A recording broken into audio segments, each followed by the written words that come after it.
আমরা কি সত্যি স্বাধীন? ত্রিবর্ণের পতাকা আজ উড়ছে আকাশ জুড়ে।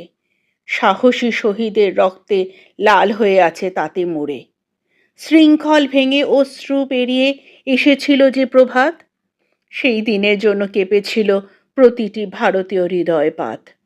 কিন্তু আজও কি মুছে গেছে সব অন্ধকার? ক্ষুধা, দুর্নীতি, বৈষম্য বেঁধে রাখে আমাদের আবার। মুক্ত আকাশ আছে, কিন্তু কি মুক্ত আমাদের মন?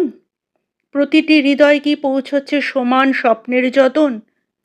স্বাধীনতা মানে শুধু বিদেশি শাসন ভাঙা নয়, মানুষকে মানুষ হিসেবে দেখা, সেটাই আসল পরিচয়। আজ প্রতিজ্ঞা করি, ধর্ম, বর্ণ, ভেদাভেদ ছিঁড়ে ফেলবো আমরা সবাই। তবেই গর্বে বলতে পারবো, হ্যাঁ, আমরা সত্যিই স্বাধীন। ভারতের আকাশ ভরে যাবে সেই সুরে।